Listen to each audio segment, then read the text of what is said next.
All right, guys, we're walking. I finished lunch. I guess what I'm going to do is I'm going to do an episode on planes today. I do want to put a shout out to Mikey McBrien at Buffalo Airways up in Yellowknife, Canada.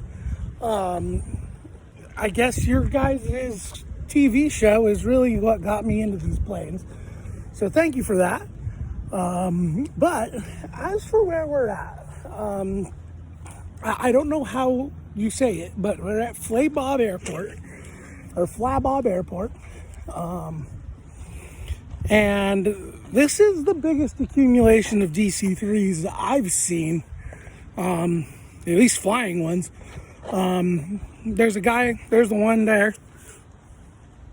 And then I'm walking over here just to see what this ceremony thing is over here.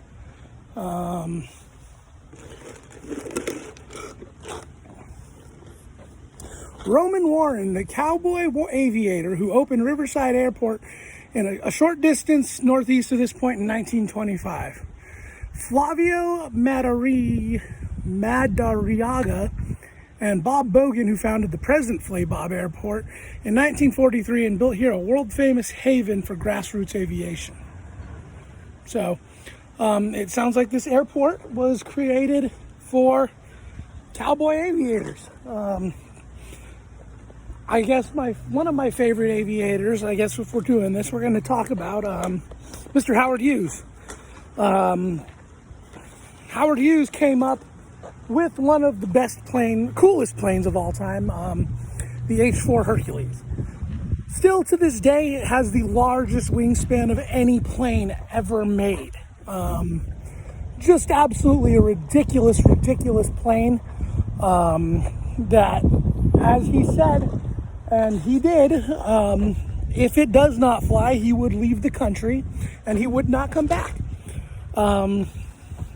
And that was the Civil Aeronautics Board that was headed up by, I think it was, I forget the guy who did, he was from Connecticut again.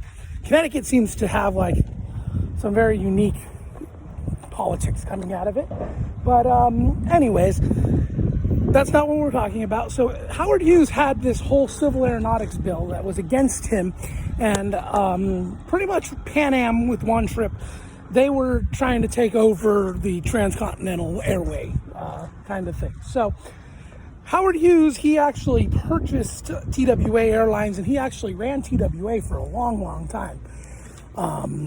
But as for the plane he built, that H-4 Hercules, actually it is the largest plane in existence still to this day, wingspan-wise.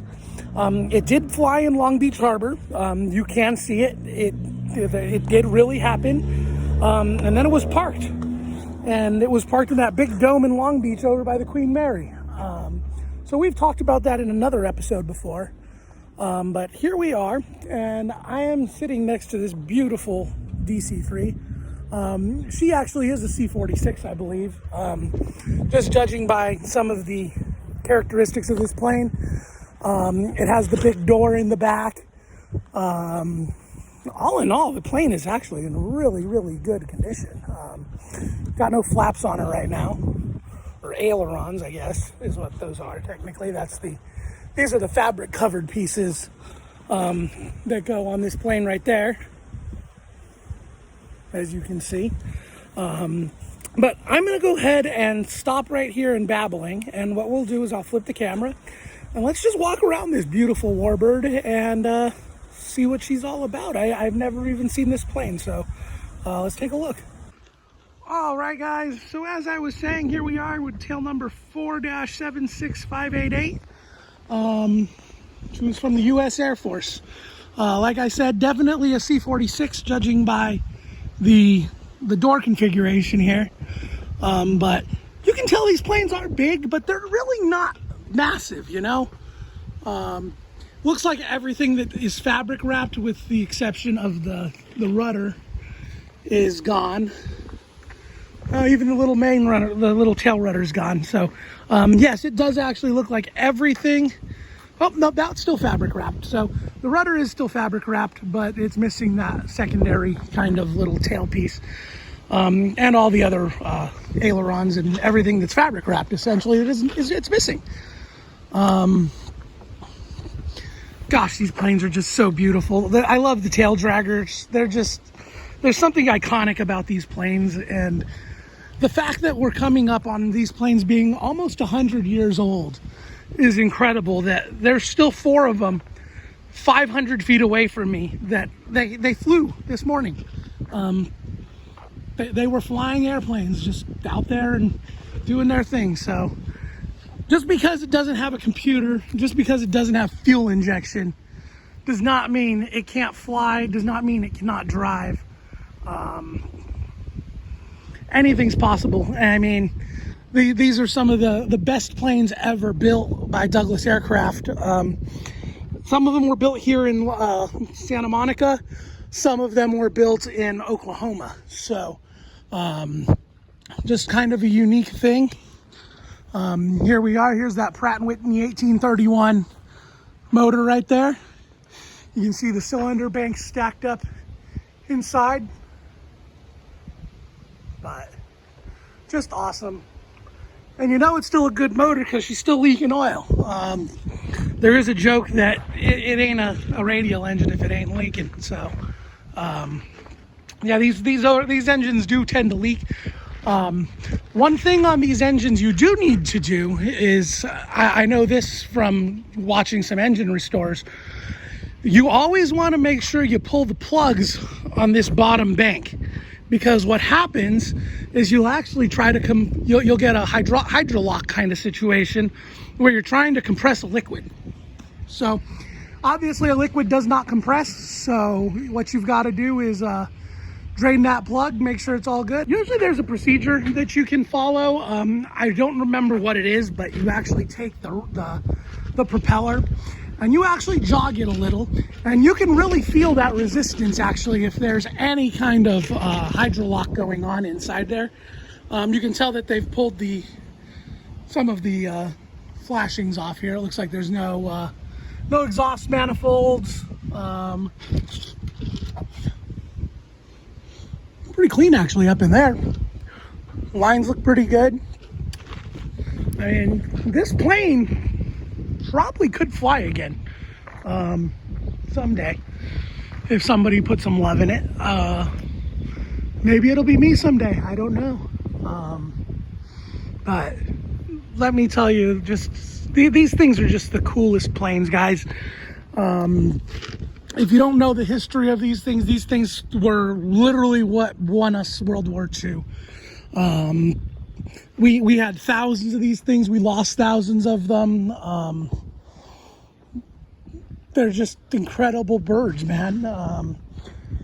They still fly these in Florida. They still fly them in Canada.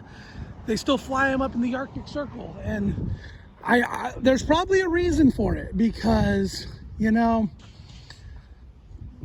these planes, they were built in a time of war when something was needed, and it was needed now. It wasn't needed later. It wasn't needed, in a couple of months. It was needed now. So I'm actually walking over here. It looks like there's another DC-3. This one might be stationary, actually. I can't tell.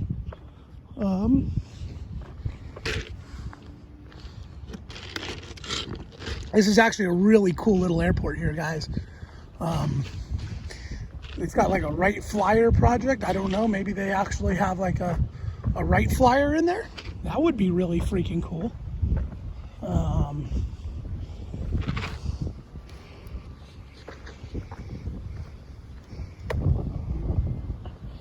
Yeah, you can see it's another DC-3 right there. And that one looks like it is definitely in running condition. Yep, she's got intake plugs in her. Yeah, that's a running airplane there, guys. The Flabob Express, it looks like.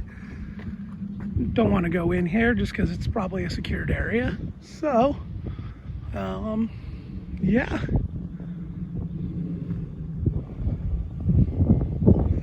Looks like there's a cool little wooden propeller beast tucked away inside of that hangar. But yeah, guys, the Douglas DC-3, my favorite plane, definitely. Favorite plane of all time, definitely. Flown in it. This plane is what revolutionized air travel, people. When you think about flying, this was the plane that literally Donald Douglas came up with to break that barrier, per se. I mean, the DC-1 was a rough plane, guys. It was small. It was little. The DC-2 was the upgraded version that they wanted to make into a sleeper, and then the war broke out, and then the DC-3, they were already making these things, but what they did is, that's why we had such weird designations. So that's a C-46, as you can clearly see. It has the big door in the back and everything. There's a cool little right flyer thing here. But if you look at the Thunderbird's flying surface, that's probably a true DC-3 right there. So if you look at the back door, you can actually see that there is no big slide secondary door. So the one next to it, that actually is probably another C-46. And I lied, actually. I know that this Thunderbird flying surface is actually a C-53. It's another passenger designation.